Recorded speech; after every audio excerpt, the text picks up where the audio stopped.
Hey there everybody, this is Brian Gormley with another edition of Where in Greater DC. As everyone knows, we do a weekly video blog in a different location each week. The first person to guess and send that guess correctly to our email support at cornerstonepropertieshomeinfo.com gets a free prize.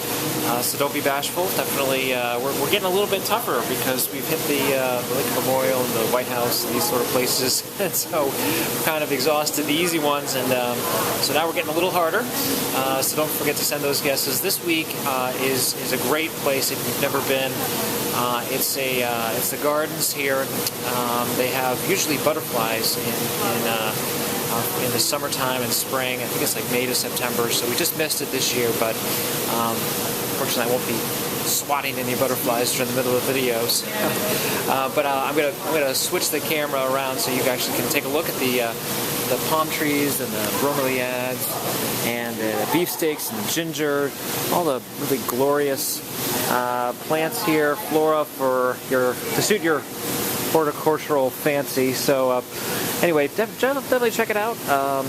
What we're talking about today, though, is investing in buy and hold and real estate. And what is a good acquisition criteria if you're interested in buying properties for rentals?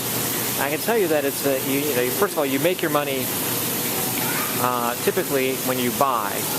Okay, that is the biggest mistake people make. You don't make it when you sell; you make it when you buy.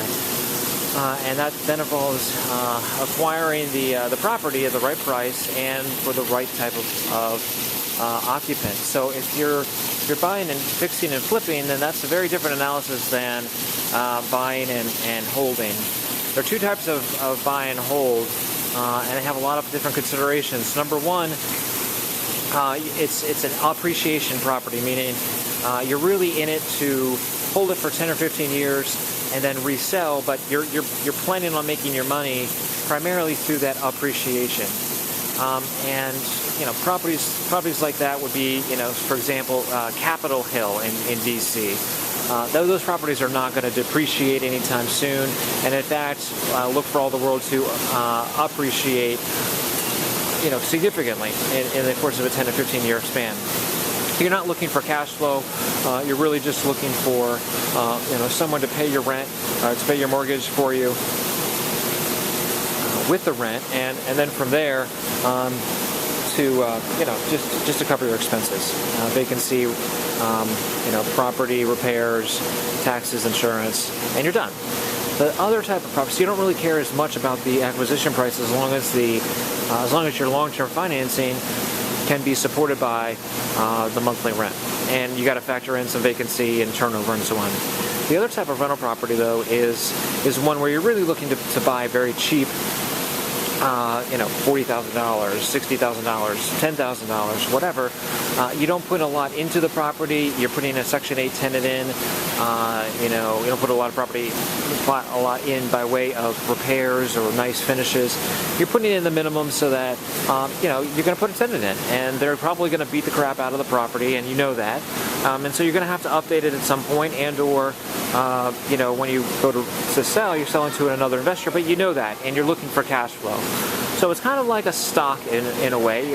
There are two types of stocks, cash stocks and equity stocks. The cash stocks are the things that are going to throw off dividends during the course of the holding period. The equity stocks are the ones that are going to appreciate, and they're not throwing as much money off on any given year. And that's really kind of how you look at these rental properties as well.